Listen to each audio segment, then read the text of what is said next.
ലോകത്തിലുള്ള എണ്ണകളിൽ വെച്ച് രാജാവ് എള്ളെണ്ണ തന്നെയാണ്. ജ്വരാതിസാരോ ഗൃഹണി ചാർഷോജ വെളുംബീജ പാണ്ഡുകാമില രക്തപിത്തം കുളീമഹം കാസം ക്ഷതം ക്ഷയം രാജ്യൂഷ്മ. ഓണത്തിന് കച്ചവടം തുടങ്ങി ബില്ല് നടത്തിയാൽ അടുത്ത ഓണത്തിന് നിർത്തുള്ളൂ. Day night സർവീസായിരുന്നു. ആ എള്ളിന് മണവുമില്ല ഗുണവുമില്ല ഒന്നുമില്ല. അവൻ്റെ ചെയ്തിരിക്കുന്ന പാപങ്ങളെ എല്ലാം ഹനിക്കാനായിട്ട് എണ്ണ ഉപകരിക്കും. അത് കത്തി അവസാനിച്ച്, കാരണം ഇതിനകത്ത് ചേർക്കുന്ന സാധനം ലിക്വിഡ് പാരഫിൻ ഓയിൽ, അതേപോലെ തന്നെ പാം ഓയിൽ, അതേപോലെ തന്നെ റൈസ് ബാൻ ഓയിൽ. ഇന്നിപ്പോൾ ലോകത്തെ എല്ലാ സാധനത്തിൻ്റെ സ്മെല്ല് വാങ്ങിക്കാൻ കിട്ടും.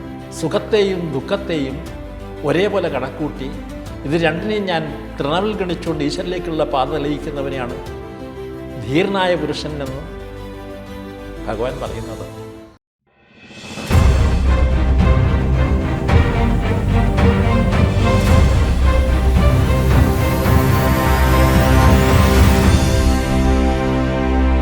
നമസ്കാരം, ഞാൻ സ്വാമി ഹരിദാസ്. ടേണിംഗ് പോയിൻ്റെ വഴിത്തിരിവുകൾ എന്ന പുതിയൊരു എപ്പിസോഡിലേക്ക് എല്ലാവർക്കും സ്വാഗതം.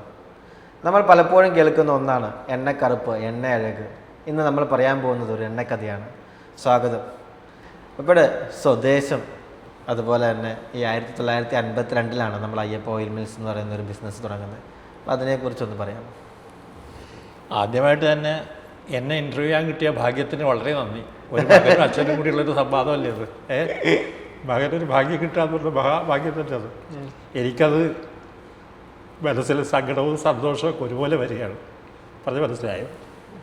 എന്നാലും ഞാൻ എൻ്റെ കഥ ഒന്ന് പറയാം.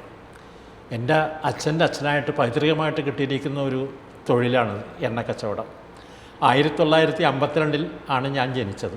ഞാൻ ജനിക്കുന്ന ആ കാലഘട്ടത്തിലാണ് എൻ്റെ അച്ഛൻ എണ്ണ കമ്പനി തുടങ്ങുന്നത്. തൃപ്പൂണിത്തുറയിൽ അയ്യപ്പൻ ഓയിൽ മിൽസ് എന്നും പറഞ്ഞാൽ ആ കമ്പനിയുടെ പേരുണ്ടായിരുന്നത് 1952. ആ കമ്പനി അച്ഛൻ ക്രമേണ ഗ്രാജുവലി അന്ന് ആദ്യം എണ്ണ വിൽക്കുന്നത്, എണ്ണ ആട്ടിയെടുത്തിട്ട് അവിടെ രാജാക്കന്മാരൊക്കെ താമസിക്കുന്ന കോവിലകങ്ങളിൽ തോളയിൽ കൊണ്ടു നടന്ന് നാഴിയും തവിയൊക്കെ ആയിട്ട് അളന്നു കൊടുത്താണ് എണ്ണ കച്ചവടം ചെയ്തിരുന്നത്. ആ കാലം മുതലേ അച്ഛൻ്റെ കൂട്ടത്തിൽ ഞാൻ പോവുമായിരുന്നു. പിന്നെ എണ്ണക്കൊരു പ്രത്യേകത എന്ന് വെച്ച് കഴിഞ്ഞാൽ ലോകത്തിലുള്ള എണ്ണകളിൽ വെച്ച് രാജാവ് എള്ളെണ്ണ തന്നെയാണ്. എന്താ എള്ളെണ്ണ രാജാവ് എന്ന് പറയുന്നത്? എള്ളെണ്ണ രാജാവ് എന്ന് പറയാൻ കാരണം വെച്ചാൽ മറ്റെണ്ണകളെല്ലാം ഭക്ഷണയോഗ്യമാണെങ്കിൽ എള്ളെണ്ണ ഭക്ഷണത്തിന് മാത്രമല്ല ഉപയോഗിക്കുന്നത്. ആയുർവേദ മരുന്നുകൾ ഉണ്ടാക്കാനും തിരുമൽ കേന്ദ്രങ്ങളിൽ തിരുമാനായിട്ടും, അതുകൂടാതെ തന്നെ ഭക്ഷണത്തിനും, ആയുർവേദ വൈദ്യശാലകൾ മരുന്നുകൾക്ക് അമ്പലങ്ങളിൽ വിളക്ക് കത്തിക്കാനും ഭഗവാൻ അഭിഷേകം ചെയ്യാനും ഈ എണ്ണ ഉപയോഗിക്കുന്നുണ്ട്. വേറെ എണ്ണകളൊന്നും അതിനൊന്നും ഉപയോഗിക്കില്ല. ആ എണ്ണയ്ക്ക് ധാരാളം ഔഷധങ്ങളുള്ളതാണ്. അത് ആയുർവേദ വിഷഗുരന്മാർ ആ എണ്ണയെക്കുറിച്ച് പറയുന്നത് വെച്ചാൽ ജ്വരാതിസാരോ ഗൃഹണി ചാർഷോജ വെളുംബീജ പാണ്ഡുകാമില രക്തപിത്തം കുളീമഹം കാസം ക്ഷതം ക്ഷയം രാജ്യൂഷ്മ. ഈ പറഞ്ഞ രോഗങ്ങൾക്കെല്ലാം എണ്ണ മേമ്പൊടിയായിട്ട് ചേർത്ത് കഴിച്ചാൽ ഇത് ഏതൊക്കെ രോഗങ്ങളാണെന്നും കൂടി ഒന്ന് പറഞ്ഞാൽ കൃത്യമായിരുന്നു. കാരണം എന്ന് വെച്ചാൽ സംസ്കൃതം എല്ലാവർക്കും മനസ്സിലാവില്ല. ജ്വരം എന്ന് വെച്ചാൽ പനി, അതിസാരം വയറ്റിൽ നിന്ന് ഇങ്ങനെ പോവുക, ഗൃഹിണി വയറ് വന്ന് വീർത്തിരിക്കുക, വെളുത്ത് വളർച്ച ഉണ്ടാകുക, ശരീരത്തിൽ പാണ്ട് വരിക, കാമില, ആ പാണ്ഡുരോഗത്തിൻ്റെ ഒരു വക കാമില, പിത്തം പോലെ വളർച്ചിരിക്കുക, കുളീമഹം, അതും അതിൽപ്പെട്ടൊരു രോഗം തന്നെ, കാസം, വലിവ്, ക്ഷതമൊക്കെ ഉണ്ടാവുക, ക്ഷയം എന്ന് വെച്ചാൽ ചുമയൊക്കെ ആയിട്ട് ആൾ മരിക്കുന്ന, പഴയകാലത്ത് മരിക്കുന്ന രോഗം മരുന്നില്ല, ഇപ്പോഴാണ് മരുന്ന് കണ്ടുപിടിച്ചത്. രാജയൂഷ്മാവ് ക്ഷയത്തിൻ്റെ കൂടിയൊരു സാധനം. അത് പത്തിയമ്മ നോക്കുമ്പോൾ ആര് മരിക്കുമെന്നാണ് പ്രമാണം. രാജയൂഷ്മാവ് ഈ രോഗങ്ങൾക്കെല്ലാം മറ്റ് മരുന്നുകളുടെ കൂട്ടത്തിൽ ചേർത്ത് ആയുർവേദ വിഷഗുരന്മാർ എള്ളായിട്ടും എണ്ണയായിട്ടും ഒക്കെ ചേർത്ത് മരുന്നായിട്ട് കൊടുത്തിരുന്നു വെച്ചു. അതുമാത്രമല്ല, ശരീരത്തിൻ്റെ ധാതുപുഷ്ടിക്കുള്ള മരുന്നുകളിലും എണ്ണ പ്രധാന ഘടകമാണ്. അശ്വഗന്ധം തിളം മാഷം ഗുളം സേവിത സർപ്പശ അർദ്ധമാസപ്രയോഗേണ കുഞ്ചിരേണ സമമ്പല എന്നാണ്. അശ്വഗന്ധ മുക്കുരം, തിളം എള്ള്, അത് എള്ളാണ് അതിനകത്ത്, മാഷം ഉഴുന്ന്, ഇതെല്ലാം ചേർത്ത് ഉണ്ടയുണ്ടാക്കി ഡെയിലി കഴിച്ചാൽ കുഞ്ചിരേണ ബലം, കുതിരബലം ഉണ്ടാവുമെന്നാണ് പ്രമാണം. അത്രയും ഈ ഒരു ഇത്രയും വൈദ്യപരമായിട്ടും അതുപോലെ ഭയങ്കര എന്താ പറയുക, ഒരു ശ്രേഷ്ഠമായിട്ടുള്ളൊരു എണ്ണയാണ് ശരിക്കും എള്ളെണ്ണ എന്ന് പറയുന്നത്. അതെ അതെ. ഇങ്ങനെ 1952 ഇങ്ങനെ ഒരു ബിസിനസ് തുടങ്ങി, പതുക്കെ കൊടുത്തു തുടങ്ങിയിരുന്ന ബിസിനസ്. പിന്നെ അത് എവിടെ പോയി അവസാനിച്ചത്? ആ കച്ചവടം ക്രമേണ ഗ്രാജുവലി വളർന്ന് തൃപ്പൂണിത്തുറ ടൗണിൽ വന്ന് കടയായി. ആ കടയിൽ രാവും പകലും 10-16 പണിക്കാർ പണി ചെയ്യുന്ന വലിയൊരു കടയായിരുന്നു. ഓണത്തിന് കച്ചവടം തുടങ്ങി ഒമ്പില് നടത്തിയാൽ അടുത്ത ഓണത്തിന് നിർത്തുള്ളൂ. ഡേ നൈറ്റ് സർവീസ് ആയിരുന്നു. അത്ര എണ്ണ എല്ലാ സ്ഥലങ്ങളിലും കയറി പോകുമായിരുന്നു. എവിടേക്കൊക്കെ കയറി പോകുമായിരുന്നു? അതുകൊണ്ട് ബോംബെ വരെയും പോകുമായിരുന്നു, വരാപ്പുഴ, ആ കാലഘട്ടങ്ങളിൽ. അത് അന്ന് വ്യാജമായ എണ്ണകളില്ല, ഒറ്റ ജാതി എണ്ണയുള്ളൂ. അന്നത്തെ കാലത്ത് ഒരു പാട്ട എണ്ണയുടെ വില 45 രൂപയാണ്. വ്യാജ എണ്ണകളേ ഇല്ല. അപ്പോൾ ഇതൊരു ഭയങ്കര കോൺട്രഡിക്ടറി സ്റ്റേറ്റ്മെൻ്റ് ആണ്. അപ്പോൾ ഞാൻ ചോദിക്കുന്നത്, ഈ വ്യാജ എണ്ണകൾ എന്ന് പറയുമ്പോൾ അതെങ്ങനെയാണ്? വ്യാജ എണ്ണ എന്ന് പറഞ്ഞാൽ ഇപ്പോൾ വരുന്ന എണ്ണകളെല്ലാം ഒരു 200 രൂപയ്ക്കും 300 രൂപയ്ക്കും 150 രൂപയ്ക്കും അല്ലെങ്കിൽ 320 രൂപയ്ക്കൊക്കെ കിലോന് വിൽക്കുന്ന എണ്ണകളാണ് ഇപ്പോൾ വിപണിയിൽ ഏറ്റവും കൂടുതലുള്ളത്. ഈ എണ്ണകളെല്ലാം വ്യാജമായിട്ട് ഉണ്ടാക്കുന്ന, കാരണം 1 കിലോ എള്ളിൻ്റെ വില തന്നെ 200 രൂപ, അടുത്ത 178 രൂപ, 190 രൂപ വരും. 3 കിലോ എള്ളാട്ടെങ്കിൽ മാത്രമേ 1 കിലോ എണ്ണ കിട്ടുള്ളൂ. 3 കിലോ എള്ളിന് 1 കിലോ എള്ളിന് എന്ത് വില വരും? 1 കിലോ എള്ളിന് 190 രൂപ അടുത്ത് വലിയൊരു ആവറേജ്. അപ്പോൾ 200 വെച്ച് ആവറേജ് കണക്ക് കൂട്ടിയാൽ 600 രൂപയായില്ലേ? ഈ 40 രൂപ മുതലുള്ള എള്ളുകൾ ഉണ്ടെന്ന് പറയുന്നത് ശരിക്കും അത് 40 രൂപ മുതലുള്ള എള്ളുകളല്ല. അത് എള്ള്, കൽക്കട്ട എള്ളെന്ന് പറഞ്ഞൊരു എള്ളുണ്ട്. ആ എള്ളിന് മണവും ഇല്ല, ഗുണവും ഇല്ല, ഒന്നുമില്ല. ആ എള്ള് വാങ്ങിച്ചിട്ട് ആട്ടിയിട്ട് അതാണ് മിക്കവരും ആട്ടുന്നത്. ചുമന്ന എള്ളാണത്. അതിന് വലിയ ഗുണമൊന്നുമില്ല. അത് എല്ലാവരും ലാഭത്തിന് വേണ്ടി അത് ചേർക്കുന്നതാണത്. പിടുത്തം ഉണ്ടാവും. ചക്കിലിട്ടാട്ടുമ്പോൾ അതിനൊരു പിടുത്തം ഉണ്ടാവും. ചക്കിലാട്ടം പാടായിരിക്കും. അങ്ങനെ 1952 ഈ ഒരു കഥ എങ്ങനെ തുടങ്ങി? അതിനുശേഷം ഇപ്പോൾ പപ്പയുടെ ആ സമയത്തെ കുടുംബ പശ്ചാത്തലം, അവരെക്കുറിച്ചൊക്കെ ഒന്ന് പറയാം. ഞങ്ങളുടെ കുടുംബത്തിൽ സന്തോഷകരമായ ഒരു ജീവിതമായിരുന്നു. കാരണം സത്യസന്ധമായ വരുമാനവും സത്യസന്ധമായ പണവും സത്യസന്ധമായ ജീവിതശൈലിയായിരുന്നു. കിട്ടുന്ന ധനത്തിൻ്റെ ഒരു വിഭാഗം സാധുക്കൾക്കും കൂടി അച്ഛൻ നൽകുമായിരുന്നു. അന്നദാനം, മറ്റു കാര്യങ്ങൾ അങ്ങനെയൊക്കെ ചെയ്യുമായിരുന്നു. അങ്ങനെയുള്ള ചുറ്റുപാടിൽ വളർന്ന് ഞാനിങ്ങനെ വന്നു. അപ്പോൾ അച്ഛൻ്റെ തൊഴിൽ കാലക്രമേണ ഇപ്പോൾ വ്യാജ എണ്ണങ്ങളൊക്കെ വന്നപ്പോൾ തൊഴിലിനെ ബാധിച്ചു അത്. അപ്പോൾ ചെറുതായി വന്ന കാലക്രമേണ ഇപ്പോൾ അത് ചെറിയ രീതിയിൽ ഞാൻ നടത്തുന്നുണ്ട്. അടുത്ത തലമുറ ഇങ്ങനെ അധ്വാനിക്കാനുള്ള ജനങ്ങളൊക്കെ ഉണ്ടാവുമെന്ന് എനിക്ക് സംശയമാണ്. അപ്പോൾ ഈ ഒരു ബാക്കി എന്താ പറയുക, ഒരുപാട് ബ്രദേഴ്സും അതോ സിസ്റ്റേഴ്സൊക്കെ ഉണ്ട്. ബാക്കി ആരെങ്കിലും എണ്ണ കച്ചവടത്തിലേക്ക് തിരിഞ്ഞായിരുന്നു? ബാക്കി ഇപ്പോൾ എൻ്റെ അനുജന്മാരുണ്ട്, ജ്യേഷ്ഠന്മാരൊക്കെ ഉണ്ട്. അതിലൊരു ജ്യേഷ്ഠൻ എണ്ണ കച്ചവടത്തിലുണ്ടായിരുന്നു. പക്ഷേ അദ്ദേഹം അതൊക്കെ നിർത്തിപ്പോയി. കാരണം ഇതിൻ്റെ കോമ്പറ്റ് ചെയ്യാനായിട്ടുള്ള ബുദ്ധിമുട്ടും, എല്ലാവർക്കും പണത്തിനോടാണുള്ള ആഗ്രഹം. പണം ഉണ്ടാക്കണം എന്നുള്ള ആഗ്രഹമല്ലേ എല്ലാ കച്ചവടക്കാർക്കും ഉണ്ടാവുക. എന്നാൽ എണ്ണ കച്ചവടത്തിന് പണം ഉണ്ടാക്കണം എന്നുള്ള ആഗ്രഹത്താൽ കൂടുതലായിട്ട് സത്യം, ധർമാദി കാര്യങ്ങൾ നിർത്തിക്കൊണ്ട് വേണം ആ കച്ചവടം ചെയ്യാനായിട്ട്. ഇത് ഈശ്വരനും കൂടി അർപ്പിക്കുന്ന ഒരു കച്ചവടവും കൂടിയാണ്. അതുകൊണ്ട് ആ ധർമ്മം നമ്മൾ പാലിച്ചു പറ്റുള്ളൂ. കാരണം വെച്ചാൽ ഇതിനകത്തൊരു പ്രത്യേകത വെച്ചാൽ നാരായണ ഗുരുസ്വാമിയുടെ കവിതയിൽ ഒരു ഭാഗം പറയുന്നുണ്ട്. ആ കവിത എന്ന് വെച്ചാൽ, അഴലഴുമഞ്ചിതളർന്നു 2 തട്ടായി ചുഴലും അനാദി തുളക്ക് തൂക്കിയ ആത്മാ നെയ്യതോ പഴകിയ വാസന. നെയ്യ് ഉദ്ദേശിക്കുന്നത് എണ്ണയാണ്. പഴകിയ വാസന അത്രയും വൃത്തി അത്രയും. നെയ്യ് അതിനകത്ത് എണ്ണ ഒഴിക്കുമ്പോൾ ആ എണ്ണ സത്യസന്ധം അവൻ്റെ ചെയ്തിരിക്കുന്ന പാപങ്ങളെ എല്ലാം ഹനിക്കാനായിട്ട് എണ്ണ ഉപകരിക്കും. അത് കത്തി അവസാനിച്ച് ആത്മപ്രകാശം ലഭിക്കാമെന്നും കൂടി ഇതിനകത്തുണ്ട്. അപ്പം നമ്മൾ ഭഗവാന് കൊടുക്കുന്ന എണ്ണ സത്യസന്ധമായ എണ്ണ തന്നെ ആയിരിക്കണം. അല്ലാതെ വ്യാജമായ എണ്ണ കൊടുത്ത്, ഇപ്പം എല്ലാം വ്യാജമാണ്, വ്യാജമായ എണ്ണ കൊടുത്ത് ശരിക്കും ഈ നമ്മൾ ഉദാഹരണം ഞാൻ പറയട്ടെ. ഒരു കാര്യം, നമ്മളുടെ വീട്ടിലൊരു ഫലം ഉണ്ടായിന്ന് കണക്കൂട്ടുക. അതിൽ പേടുള്ളതും പൊരുള്ളതും ഫലങ്ങൾ ഭഗവാന് സമർപ്പിക്കില്ലല്ലോ. ഇല്ല. ഏറ്റവും നല്ലത് കൊണ്ട് ഈശ്വരനെ സമർപ്പിക്കുക. അതാണ് ഒരു ഭക്തൻ്റെ ധർമ്മം. അപ്പം അത് എണ്ണ കച്ചവടക്കാരനത് പാലിച്ചിരിക്കണം. അമ്പലത്തിൽ കൊടുക്കുന്ന സമയത്ത്, മരുന്നിന് കൊടുക്കുന്ന, ഒരാളുടെ ജീവൻ രക്ഷിക്കുന്ന സാധനം അതിനകത്തും പാലിച്ചിരിക്കണം. ഭക്ഷണത്തിന് കൊടുക്കുമ്പോഴും പാലിക്കണം. അല്ലെങ്കിൽ അവൻ രോഗിയായി മാറും. അപ്പോൾ ഇതിന് 3 ഉപയോഗിക്കുന്ന എണ്ണ ആയതുകൊണ്ട് എണ്ണകളിൽ രാജാവ് എള്ളെണ്ണ എന്ന് പറയാൻ കാരണം. ഞാൻ ചോദിക്കട്ടെ, ഈ ഒരു എള്ള് പറഞ്ഞു 190 രൂപയാണ് 3 കിലോ. അപ്പോൾ ഒരു എള്ള് എണ്ണ ഒരു കമ്പനി വിൽക്കണമെന്ന് വിചാരിക്കുകയാണെങ്കിൽ 1 കിലോ എള്ളെണ്ണ സത്യസന്ധമായി വിൽക്കുന്ന ഒരാൾക്ക് എന്ത് രൂപയ്ക്ക് വിൽക്കാൻ പറ്റും? ഒരു 650 രൂപയ്ക്ക് വിൽക്കാം 1 കിലോ. അപ്പോൾ ഒരു 50 രൂപ കയ്യിൽ തുച്ഛമായൊരു ലാഭം കിട്ടും. അപ്പോൾ 50 രൂപ ലാഭം. ഭയങ്കര ചിലവെല്ലാം കഴിഞ്ഞിട്ട് അത്രയും കിട്ടും. അതിൽ കൂടുതൽ ലാഭം പ്രതീക്ഷിക്കാൻ പറ്റില്ല അതിനകത്ത്. ഏകദേശം ഒരു വളരെ മാർജിൻ കുറവുള്ള ഒരു ബിസിനസ്സാണ്. മാർജിൻ കുറവുള്ള ബിസിനസ്സാണ്. എന്നാൽ അതിനകത്ത് നമുക്കൊരു സാറ്റിസ്ഫാക്ഷൻ ഉണ്ട്. ഇനിയൊരു കുടുംബ പശ്ചാത്തലത്തേക്ക് വന്നു കഴിഞ്ഞാൽ ഇപ്പോൾ എങ്ങനെയാണ് ഫാമിലിയും കാര്യങ്ങളും? ബിസിനസ്സിൽ ആരൊക്കെയുണ്ട്, എന്തൊക്കെയാണ്? ഇപ്പോൾ കച്ചവടത്തിൽ ഞാൻ മാത്രമേ ഉള്ളൂ. എൻ്റെ കച്ചവടത്തിൽ വേറെ ആരുമില്ല. മക്കളെല്ലാം വേറെ തൊഴിലുകൾ ചെയ്യുന്നു. നേരത്തെ സ്പാർക്കിൽ വന്നിട്ടുണ്ടായിരുന്നു. സ്പാർക്കും അതുപോലെ തന്നെ ഞാനും അത് രംഗും അത് ഞങ്ങൾ രണ്ടുപേരും ഇതുപോലെ ഇൻ്റർവ്യൂ ചെയ്യുന്നതാണ്. അതുപോലെ ഒരുപാട് കാര്യങ്ങൾ ചെയ്യുന്നതാണ്. അപ്പം അങ്ങനെയൊക്കെ നോക്കുമ്പോൾ ഫാമിലിപരമായിട്ട് എല്ലാവരും ഒരു ബിസിനസ്സിൽ ആർക്കും ഒരു കുഴപ്പമില്ല. എല്ലാവരും സന്തോഷവാന്മാരാണ്. കാരണം വെച്ചാൽ ഈശ്വരാനുഗ്രഹമായിട്ട് എൻ്റെ മക്കൾക്കാർക്കും അംഗവൈകല്യങ്ങളോ ക്ഷതങ്ങളോ മറ്റു കാര്യങ്ങളോ ഒന്നുമില്ല. അത് ഈശ്വരൻ്റെ ഒരു കൃപ തന്നെയാണത്. അപ്പോൾ അതുകൂടാതെ അവർ സന്തോഷമായിട്ട് ജീവിക്കുന്നതും ഈശ്വരാനുഗ്രഹം തന്നെയാണ്. നാളെയും അങ്ങനെ തന്നെ ഉണ്ടാവട്ടെ, ഒരു രോഗമൊന്നുമില്ലാത്ത അവസ്ഥയും ഈശ്വരാനുഗ്രഹത്തോടെ എല്ലാവരും ജീവിക്കട്ടെ എന്നാണ് എൻ്റെ പ്രാർത്ഥന. ഇതുവരെ അങ്ങനെ തന്നെയാണ്. ഇനിയൊരു ചോദ്യം ചോദിക്കാനുള്ള, ഇപ്പം നമ്മൾ എണ്ണ കച്ചവടം ചെയ്യുന്നുണ്ട്, ഇപ്പോൾ ഏതൊക്കെ ബ്രാൻഡിലാണ്, ഏതൊക്കെ രീതിയിലാണ് ഇപ്പോൾ എണ്ണ നമ്മുടെ അവൈലബിൾ ആയിട്ടുള്ളത് മാർക്കറ്റിൽ? തീർത്ഥം എന്ന് പറഞ്ഞൊരു ബ്രാൻഡാണ്. അച്ഛൻ വിറ്റിരുന്ന ബ്രാൻഡ് AOM എന്ന് പറഞ്ഞ brand, Ayyappan oil mill AOM എന്നാണ്. ഈ 2 ബ്രാൻഡും ചെയ്യുന്നുണ്ട്, അയ്യപ്പൻ ഓയിൽ മിൽസും തീർത്ഥം. അപ്പം ഇതിന് ഒരു ലിറ്റർ എണ്ണയ്ക്ക് വരുന്നത് 650 രൂപ. അപ്പോൾ ഒരു വ്യക്തിക്ക് 1 ലിറ്റർ എണ്ണ വേണം എന്നുണ്ടെങ്കിൽ അതിനെ എങ്ങനെയാണ് നമുക്ക് എത്തിക്കാനായിട്ട് സാധിക്കുക? കൊറിയർ സർവീസ് വഴി അയക്കുന്നുണ്ട്, ഇപ്പോഴും അയക്കുന്നുണ്ട് കൊറിയർ സർവീസ്. ആളുകൾ പല സ്ഥലത്തും ചോദിക്കാറുണ്ട്. ഇപ്പോൾ 2 സ്ഥലത്തു നിന്നും കൂടി ആളുകൾ ഓർഡർ വെച്ച്, പാലക്കാട് നിന്നും നിലമ്പൂരിൽ നിന്നും ഓർഡർ വന്നു, അവർക്കൊക്കെ കൊറിയറായിട്ട് അയച്ചു കൊടുക്കുന്നുണ്ട്. പിന്നെ തിരുവനന്തപുരത്ത് നിന്ന് വരാറുണ്ട്. അങ്ങനെ ഓരോ സ്ഥലത്ത് നിന്ന് വരുന്നവർക്കെല്ലാം കൊറിയറായിട്ട് ഇവിടുന്ന് അയച്ചു കൊടുക്കും. DTDC വഴിയാണ് അയച്ചു കൊടുക്കുന്നത്. DTDC വഴിയാണ് അയച്ചു കൊടുക്കുന്നത്. അപ്പോൾ അതൊരു നിശ്ചയ സമയത്തിനുള്ളിൽ അവിടെ എത്തും. ഇന്ന് അയച്ചു കഴിഞ്ഞാൽ 1 ദിവസം 2 ദിവസത്തിനുള്ളിൽ താമസം വരാറില്ല. 2-3 ദിവസത്തിനുള്ളിൽ അവിടെ എത്താം. അപ്പോൾ നമ്മളിപ്പോൾ എണ്ണകളിൽ കുറേ, ഇപ്പോൾ ഒരു കഴിഞ്ഞ വീഡിയോ ഇറങ്ങിയപ്പോൾ ഒരുപാട് ആൾക്കാർ പപ്പടം പറഞ്ഞു, അതൊന്നുമല്ല ഞങ്ങളൊക്കെ വെക്കുന്നത് നല്ല എണ്ണയാണ്, ഹരിസ്വാമി വിൽക്കുന്നത് മാത്രമാണ് നല്ല എണ്ണയുള്ളൂ എന്നൊക്കെ ചോദിച്ചു ഒരുപാട് ആൾക്കാർ പറഞ്ഞു. ഇങ്ങനെ ചെയ്ത് കഴിഞ്ഞാൽ ബാക്കിയുള്ളവർക്ക് കച്ചവടം ചെയ്യേണ്ടതെന്ന് വെച്ചു. പക്ഷേ അതിനെങ്ങനെ നോക്കി കാണുന്നത്? മറ്റുള്ളവനെ കുറ്റം പറയാമെന്നുള്ള എൻ്റെ ഒരു വാസനയല്ല അത്. ഒരാളെയും ലോകത്തിൽ കുറ്റം പറയാൻ പാടില്ല.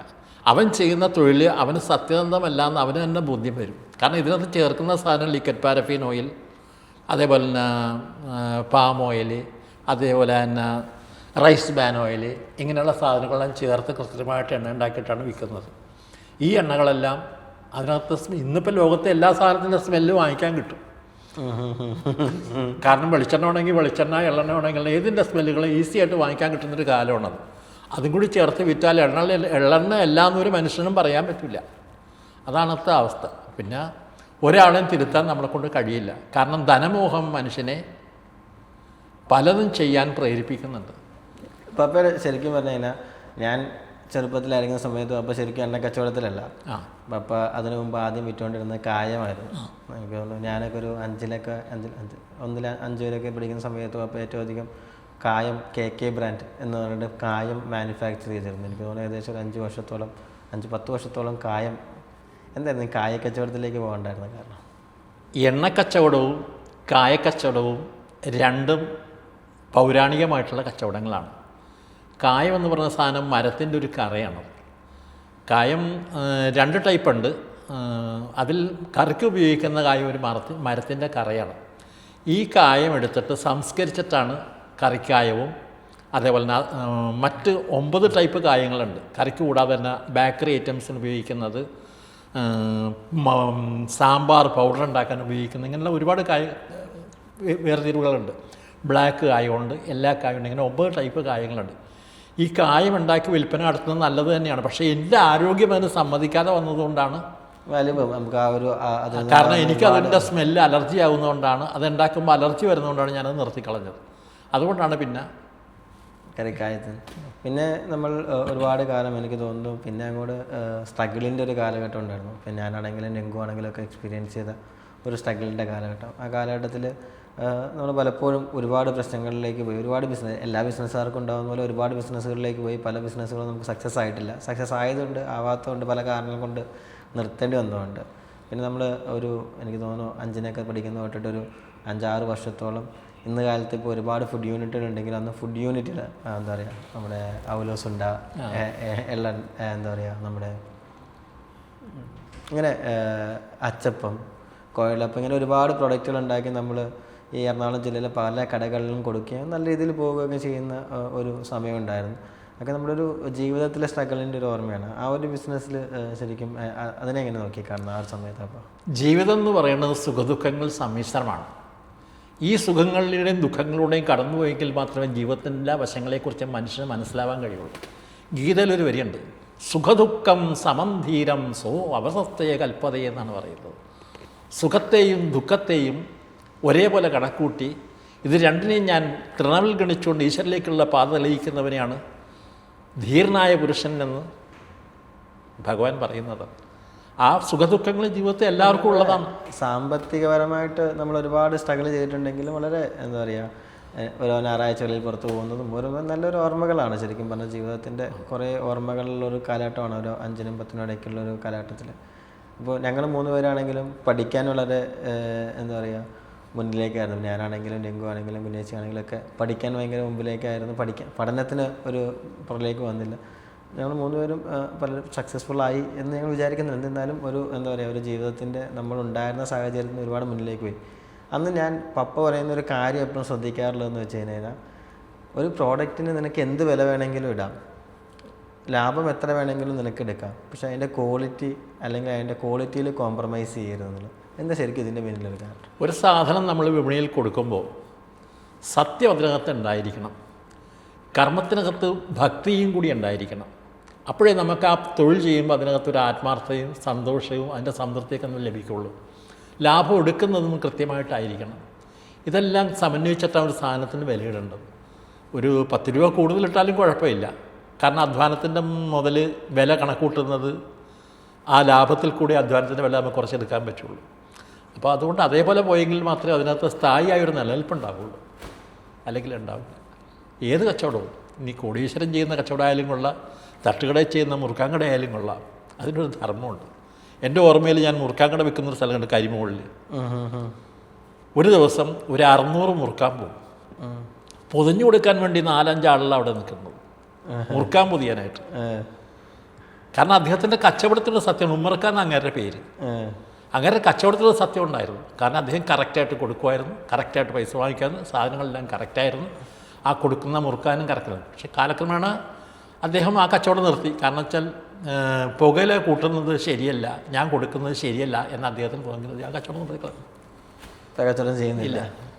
പിന്നീട് നമ്മുടെ ഒരു ലൈഫിലേക്ക് വരുമ്പോൾ ഞാൻ എപ്പോഴും ഭയങ്കര ത്രില്ലിംഗ് ആയിട്ട് ചിന്തിക്കുന്ന ഒരു കാലമാണ്. കാരണം 2010 വരെയുള്ള കാലഘട്ടത്തിലൊക്കെ ഒരു പ്രേമവിവാഹമൊക്കെ ഭയങ്കര എന്താ പറയുക ഇതായിട്ട് കാണുന്ന ഒരു കാലഘട്ടമാണ്. 1980കളിലെ പ്രേമവിവാഹമാണ്, 80കളിലെ 70കളിലെ പ്രേമവിവാഹമാണ് അമ്മയും പപ്പയും തമ്മിലുള്ളത്. അതെന്തായിരുന്നു, എങ്ങനെയായിരുന്നു ആ സമയം? പ്രേമിക്കാൻ വേണ്ടി 100 വർഷം 100 പ്രാവശ്യം ജനിക്കാൻ ഞാൻ തയ്യാറാണ്. പ്രേമം അത്രയും ഉജ്ജ്വലമായൊരു സത്യമാണത്. ആരൊക്കെ എന്തൊക്കെ പറഞ്ഞാലും പ്രേമമില്ലാത്ത ഒന്നുമില്ല. ഒരു സിനിമ കാണുമ്പോൾ അതിനകത്ത് പ്രേമമില്ലെങ്കിൽ സിനിമ കാണാൻ രസമുണ്ടോ? അച്ഛൻ അമ്മയോടുള്ള പ്രേമം, അമ്മയ്ക്ക് മക്കളോടുള്ള പ്രേമം, സഹോദരി സഹോദരന്മാരോടുള്ള പ്രേമം, ഈ പ്രേമങ്ങൾക്കെല്ലാം ഒരു സ്ഥായി, സുഹൃത്തുക്കൾ തമ്മിലുള്ള പ്രേമം, ഇതെല്ലാം സ്ഥായിയായ ഒരു ബന്ധമുള്ളതാണ്. ആ സ്നേഹ ഹൃദയത്തിന് ദുഃഖമാണ് പ്രേമം, ദുഃഖം തന്നെയാണ്, അത് വേറൊരു കഥ. എന്നാലും ദുഃഖത്തിനകത്തൊരു സന്തോഷം വേറെയുണ്ട്. ആ സന്തോഷം അനുഭവിക്കാൻ സ്നേഹത്തിന് മാത്രമേ കഴിയുള്ളൂ, വേറെ ഒന്നിനും കഴിയില്ല. കാരണം മാംസം വെടിഞ്ഞാൽ തീരുന്നില്ല ദേഹിതൻ ദേഹബന്ധം എന്നാണ്. മാംസം വെടിഞ്ഞു പോയാലും ഈ ദേഹത്തിലിരിക്കുന്ന ഉണ്മയായ സത്യൻ്റെ ബന്ധം വിട്ടുപോകുന്നില്ല എന്നാണ്. മരണത്തിന് പോലും അതിനെ കീഴടക്കാൻ കഴിയുന്നില്ല. ബാക്കി എല്ലാത്തിനും മരണത്തിന് നശിപ്പിക്കാൻ കഴിയും. മരണം പോലും പ്രേമത്തെ തൊടാൻ കഴിയില്ല. അത്രയും സ്നേഹത്തിന് അത്ര ഉജ്ജ്വലമായ വിജയമുണ്ട്. അതിന് ഉദാഹരണമാണ് സത്യവാൻ സാവിത്രിയുടെ കഥ. മരണത്തെ വരെ ജയിക്കാൻ കഴിയും. ഈ ഒരു ഞാൻ ലവ് മാരേജ്, അമ്മയും പപ്പയും ലവ് മാരേജ് ആയിരുന്നു. പലപ്പോഴും ഞാനൊക്കെ സ്കൂളിൽ നേരിട്ടൊരു ക്വസ്റ്റ്യൻ, നീ ഏത് ജാതിയിലാണ്, ഏത് മതമാണെന്ന് ചോദിക്കുമ്പോൾ ഞാൻ പലപ്പോഴും പറയാറുണ്ട് സിഖാണ് അല്ലെങ്കിൽ ബുദ്ധിസ്റ്റാണെന്നൊക്കെ. കാരണം എന്ന് വെച്ച് കഴിഞ്ഞാൽ എന്നെ ജീവിച്ചു വന്നൊരു കാലഘട്ടത്തിലും അമ്മ കുറേ കൂടി എന്താ പറയുക ഓർത്തഡോക്സ് ആണെങ്കിലും പപ്പ ഒരിക്കലും ഇന്നൊരു മതം ഫോളോ ചെയ്യണം, ഇന്നൊരു കാര്യം ഫോളോ ചെയ്യണം എന്ന് ആരോടും പറഞ്ഞോ അല്ലെങ്കിൽ ഒരു മതത്തിൻ്റെ വാദിയായി ഞാൻ കണ്ടിട്ടില്ല. അതെങ്ങനെയാണ് അതിനെ പഠിച്ച ചുറ്റുപാട് അങ്ങനെയായതാണ്. ജാതികളിലില്ലയടി പാപ്പ എന്ന് വൈകുണ്ഠനാഥൻ പറഞ്ഞിരിക്കുന്നു. ശരിയല്ലേ? അദ്ദേഹത്തിന് ശിഷ്യനാണ് നാരായണ ഗുരുസ്വാമി. നാരായണ ഗുരുസ്വാമിക്കാണ് മുമ്പ് പറഞ്ഞ വൈകുണ്ഠനാഥൻ ജാതികളിലില്ലയടി പാപ്പ എന്ന്. ഭാരതീയാരും അത് തന്നെ പറഞ്ഞേക്കുന്നത്, ജാതികളില്ലേ എന്ന്. അപ്പം ജാതി 2 ജാതികൾ, ആണും പെണ്ണെന്നും പറഞ്ഞിട്ട്. പിന്നെ മനുഷ്യൻ സമൂഹത്തിൽ കുലം ഗോത്രം ഇതൊക്കെ മനുഷ്യൻ്റെ ജീവിതശൈലിക്ക് വേണ്ടി മനുഷ്യൻ ഉണ്ടാക്കിയതാണ്. കറുത്തവനും വെളുത്തവനും ആഫ്രിക്കക്കാരനും ഇന്ത്യക്കാരനും കൂടി ചേർന്നാലും അതിലും മക്കളുണ്ടാവും. പക്ഷേ ഒരാൾ കല്യാണം കഴിച്ചാലും കല്യാണം കഴിച്ച് ഒന്നിച്ച് കിടന്നാൽ മക്കളുണ്ടാവും. ഇങ്ങനെ സ്ത്രീക്ക് ഗർഭപാത്രത്തിന് ശക്തിയുണ്ട്, പുരുഷന് ബീജത്തിന് ശക്തിയുണ്ടെങ്കിൽ സ്നേഹത്തോടു കൂടി ഒരു പുരുഷനും സ്ത്രീയും ആ പ്രേമത്തോടുകൂടി ജീവിക്കുന്ന ജീവിതമാണ് ഏറ്റവും സന്തോഷപ്രദമായ ജീവിതം. അത് അനുഭവിക്കണമെങ്കിൽ പ്രേമിച്ച് തന്നെ അനുഭവിക്കണം. കല്യാണത്തിന് ശേഷമായാലും കൊള്ളാം, മുമ്പായാലും കൊള്ളാം. പ്രേമം അത്ര കണ്ട് ശക്തമായൊരു ഇതാണ്. ഇനി ഒരു വലിയ ചോദ്യം ചോദിക്കാനുള്ളതെന്ന് വെച്ച് കഴിഞ്ഞാൽ, ഞാൻ എല്ലാവരുടെ അടുത്തും പോയിട്ട് പറയും പേരെന്താ, ഞാൻ പറയും സ്വാമി. അപ്പോൾ രംഗു ആണെങ്കിൽ രംഗു. അപ്പോൾ ഇത് ഈ കാലഘട്ടത്തിൽ നിന്നല്ല, ഞങ്ങൾ പഠിക്കുന്ന കാലഘട്ടം തൊട്ടിട്ട് ഇതൊരു അച്ഛനോടുള്ള മകൻ്റെ ചോദ്യമാണ്. എല്ലാവരും ചോദിക്കുന്ന ഒരു ചോദ്യമാണ്, ഇത് എന്ത് പേരാണ്, ഇത് എവിടെ നിന്ന് കണ്ടുപിടിച്ചു എന്ന്. നിങ്ങൾ ഗർഭിണിയായെന്ന് ഞാൻ അറിയുന്നത് ശ്രീരംഗത്ത് നിൽക്കുന്ന സമയത്ത് അറിയുന്നത്, തൃശ്ശാപ്പള്ളിയിൽ. ഒരു വശത്ത് തിരുവാണിയമ്മൻ കോയിൽ, അവിടെ സ്വാമിനാഥനായിരിക്കുന്നത്. ഒരു വശത്ത് രംഗനാഥനായിരിക്കുന്നത്. രംഗനാഥൻ ശുക്രൻ്റെ ശ്രീകൃഷ്ണനാണ് ശരിക്കും ഹിന്ദു പുരാണത്തിൽ രംഗനാഥൻ. അപ്പുറത്ത് ശിവനാണ്. ശിവനോട് പാർവതി ജലരൂപത്തിൽ ചേർന്ന സ്ഥലമാണ്. അപ്പോൾ ഇത് വന്നപ്പോൾ ഞാൻ വിചാരിച്ചു ഇവർക്ക് രണ്ടുപേർക്ക് ഈ പേര് തന്നെ ഇടണം. അങ്ങനെ സ്വാമിനാഥന് സ്വാമി എന്ന് ഇട്ടു, നാഥൻ ചേർത്തില്ല. രംഗനാഥൻ രംഗു എന്ന് ഇട്ടു. രംഗു എന്ന് വെച്ച് കഴിഞ്ഞാൽ ചക്രനാഥം. ഇത് പപ്പ അങ്ങനെ ഇട്ടു എന്നുള്ളത് ആൾക്കാരെ പറഞ്ഞ് കൺവിൻസ് ചെയ്യാൻ കഴിഞ്ഞൊരു 36 വർഷം അതെന്നോട് ഇതുവരെ ചോദിച്ചിട്ടില്ല എന്താ പേര്. പക്ഷെ നിങ്ങളാ പേര് മാറ്റില്ലെന്ന് എനിക്ക് ഉറപ്പായിരുന്നു. കാരണം എന്നറിയാമോ, പേര് മാറ്റാൻ പലപ്പോഴും പലരും ചോദിച്ചപ്പോൾ രംഗു പറഞ്ഞു എൻ്റെ പേര് രംഗു തന്നെ മതി, നിൻ്റെ പേര് സ്വാമി തന്നെ മതി. നിങ്ങൾ രണ്ടുപേരും പറഞ്ഞു ഒരേ സ്വരത്തിൽ. നമ്മുടെ ഐഡന്റിറ്റിയാണ് പേര്. ആ പേര് മാറ്റാൻ ഇവർ സമ്മതിച്ചില്ല. അപ്പം അതുകൊണ്ട് ആ പേര് മാറ്റൂല എന്ന് എനിക്കറിയാം. കാരണം വെച്ചാൽ ഞാൻ ഇടുന്ന ഒരു മനുഷ്യൻ്റെ ഒരു പേരിടുമ്പോൾ ആ പേരിന് ജന്മാന്തര ബന്ധമുണ്ട്. ആ പേരിന് അത് എൻ്റെ നാവിൽ ഉദിക്കുന്നതിന് അതിന് സരസ്വതി കടാക്ഷ അങ്ങനെ വന്നിരിക്കുന്നതാണത്. അതുകൊണ്ടാണ് ആ പേര് വിളിക്കുന്നത്. ഇനി നമുക്ക് തിരിച്ചു വരുമ്പോൾ നമ്മൾ പേരിലേക്ക് ഞാൻ പോയത് ഒരു മകൻ്റെ ഒരു ചോദ്യമായിട്ട് ചോദ്യം ഞാൻ സത്യമായ മറുപടി പറയണമല്ലോ ഏത് ചോദ്യമാണെങ്കിലും. വലിയൊരു ആൻസറാണ്. എന്നോട് ഇനി വന്നിട്ട് എന്താ നിന്റെ പേര് ഇങ്ങനെ എന്ന് ചോദിക്കുന്ന എല്ലാവർക്കും കൂടി ഞാൻ കൊടുക്കുന്ന ഒരു ആൻസറും കൂടിയാണ്. അതെനിക്ക് തോന്നുന്നു രംഗുവിനും പപ്പയുടെ മകൻ രംഗുവിനും ഭയങ്കര യൂസ്ഫുൾ ആയിരിക്കും. കാരണം പലപ്പോഴും രംഗുവും ഞാനും കണ്ടിന്യൂസ് ആയിട്ട് നേരിടുന്ന ഒരു ക്വസ്റ്റ്യനാണ്. അപ്പോൾ അതിനെ ബേസ് ചെയ്തുകൊണ്ട് ഞാൻ ചോദിച്ചു എന്നുള്ളതാണ്. ഇപ്പോൾ ബിസിനസ്സിലേക്ക് വരുമ്പോൾ ഇപ്പോൾ എത്ര സ്ഥലത്ത് നമ്മൾ എണ്ണ കൊടുക്കുന്നുണ്ട് കടകളിലൊക്കെ ആയിട്ട്? കടകളിൽ എൻ്റെ എണ്ണ വളരെ കുറവേ പോവുള്ളൂ. കാരണം വെച്ചാൽ വില കൂടിയതുകൊണ്ട് ഈ കുറഞ്ഞ എണ്ണകൾ വാങ്ങിക്കാനേ ജനങ്ങൾ ഇഷ്ടപ്പെടുന്നുള്ളൂ. വില കൂടിയ എണ്ണകൾ വാങ്ങിക്കാൻ വളരെ കുറച്ച് ആളുകൾ മാത്രമേ, നല്ലത് വാങ്ങിക്കുന്ന ആളുകൾ കുറച്ച് മാത്രമേ ഉള്ളൂ, അവർ വാങ്ങിക്കും. പിന്നെ കടകളിൽ ഞാൻ കൊണ്ട് വെക്കാറുമില്ല, വളരെ അപൂർവ്വം വെക്കാറുള്ളൂ. കാരണം അവർ വിറ്റ് പോകാൻ പാടാണ്. പിന്നെ അത് വെച്ചിട്ട് കാര്യമില്ല. പിന്നെ ഈ എണ്ണ പോകുന്നതെന്ന് വെച്ചാൽ ആയുർവേദ മരുന്നുകൾക്ക് എൻ്റെ അടുക്കുന്ന എണ്ണ പോകുന്നുണ്ട്, തിരുമൽ കേന്ദ്രങ്ങളിലേക്ക് എൻ്റെ അടുക്കുന്ന എണ്ണ പോകുന്നുണ്ട്. പിന്നെ അമ്പലങ്ങളിൽ അഭിഷേകത്തിന് എണ്ണ വേണം, ഭഗവാന്റെ അഭിഷേകത്തിന്, അതിന് പോകുന്നുണ്ട്. പിന്നെ ശ്രീകോവിലിനകത്ത് കത്തിക്കാനും. ശരിക്കും നമ്മുടെ ബിസിനസ് ലൈൻ കടകളെയോ അല്ലെങ്കിൽ സാധാരണ end to end customer courier അയക്കുന്നു. അതുപോലെ തന്നെ ക്വാളിറ്റിയെ നോക്കി, അതായത് പൈസേനെ നോക്കാതെ ക്വാളിറ്റി നോക്കുന്ന ആളുകൾക്ക് വേണ്ടിയിട്ടാണ് നമ്മൾ ശരിക്കും ആ പ്രോഡക്റ്റ് സെല്ല് ചെയ്യുന്നത്. അതെ, അത്രയും. നമ്മുടെ ജീവിതത്തിലേക്ക് വരുമ്പോൾ ഇപ്പോൾ ജീവിതത്തിൽ ഒരുപാട് പ്രതിസന്ധികൾ എനിക്കറിയാം. കാരണം ഒരു മകൻ എന്ന രീതിയിൽ പലപ്പോഴും എല്ലാ പ്രതിസന്ധികളിലും കുറേ കാലഘട്ടത്തോളം നമ്മൾ ഒരുമിച്ചുണ്ടായിരുന്നുകൊണ്ടറിയാം. എന്നിരുന്നാൽ പോലും ജീവിതത്തിലെ ഏറ്റവും വലിയൊരു പ്രതിസന്ധി എന്തായിരുന്നു നേരിട്ടത്?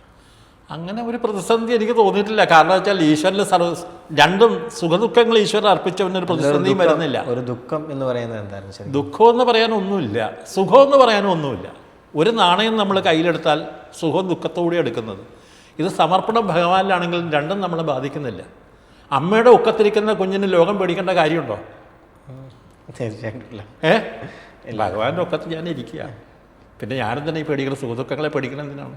അതാണ് അദ്ദേഹം നടത്തിക്കോളും. ഒരു വ്യക്തി എന്ന നിലയിൽ ഒരു പ്രൗഡായിട്ടുള്ള മൊമെൻ്റ് എന്താണ്? ഈശ്വര ഭജന. അതിനേക്കാൾ വലുതായിട്ട് ലോകത്തൊന്നുമില്ല. ഈശ്വരനെ സാക്ഷാത്കരിക്കലാണ് ലോകത്തിൻ്റെ ഒരു മനുഷ്യൻ്റെ ലക്ഷ്യം. അതിനേക്കാൾ വലുത് കച്ചവടമൊക്കെ ഞാനിവിടെ പോകുമ്പോൾ ഉപേക്ഷിച്ച് പോകും. നിന്നെയും എന്നെയും ഭാര്യയും ഭർത്താവൊക്കെ ഉപേക്ഷിക്കപ്പെടും. എന്നാൽ സർവേശ്വരനായിട്ടുള്ള ബന്ധം ഒരു ജീവിതത്തിലൊരു ഇതുണ്ടാവുമല്ലോ, ഞാനൊരു അച്ചീവ് ചെയ്തു എന്ന് തോന്നുന്ന അങ്ങനെ ഒരു. ഈശ്വരനെ പ്രാർത്ഥിക്കുന്നതൊക്കെ വലുതായിട്ട് ഞാൻ ഒന്നും കാണുന്നില്ല, ഒരു ആക്റ്റീവും കാണുന്നില്ല. അദ്ദേഹത്തെ സാക്ഷാത്കരിക്കുക, അതേ ജീവിതത്തിലെ പരമായ ലക്ഷ്യമുള്ളൂ. ഇതൊക്കെ ഉപജീവന മാർഗ്ഗങ്ങൾ, അത്രയേ ഉള്ളൂ, വേറെ അതിനപ്പുറത്തേക്കൊന്നുമില്ല. ഈശ്വരനെ സാക്ഷാത്കരിക്കണം ഒരു മനുഷ്യൻ്റെ പരമ, ഏത് മനുഷ്യൻ്റെയും, എൻ്റെ മാത്രമല്ല. സാധാരണ ടേണിംഗ് പോയിൻ്റ് എപ്പിസോഡിൽ നിന്ന് ഇത് വ്യത്യസ്തമാകുന്നത് ഇന്ന് ഞാൻ ഒരു അച്ഛനും മകനുമായുള്ള സംഭാഷണമാണ്. ഒരു മകൻ എന്ന രീതിയിൽ എൻ്റെ ജീവിതത്തിലെ ഏറ്റവും വലിയ പ്രൗഡ് മൊമെൻറ്റുകളിലൊന്നാണ്. ഈ സോഷ്യൽ മീഡിയ ഉള്ളിടത്തോളം കാലം ഇതെൻ്റെ ഒരു ഓർമ്മയായി എന്നും എന്നോട് കൂടെ ഉണ്ടാകും എന്നുള്ളത് തന്നെയാണ് എനിക്കിതിൽ കാണുന്ന ഏറ്റവും വലിയ പ്രത്യേകത. പപ്പയുടെ പല പ്രതിസന്ധികളുണ്ട്, ഒരുപാട് കാര്യങ്ങളുണ്ട്. എല്ലാം ഒന്നും വിവരിക്കാൻ ശരിക്കും ഈ ഒരു എപ്പിസോഡ് മതിയാവില്ല. എന്നിരുന്നാലും ഇത്രയും നേരം കേട്ടിരുന്ന എല്ലാ പ്രേക്ഷകർക്കും നന്ദി, നമസ്കാരം, താങ്ക് യു.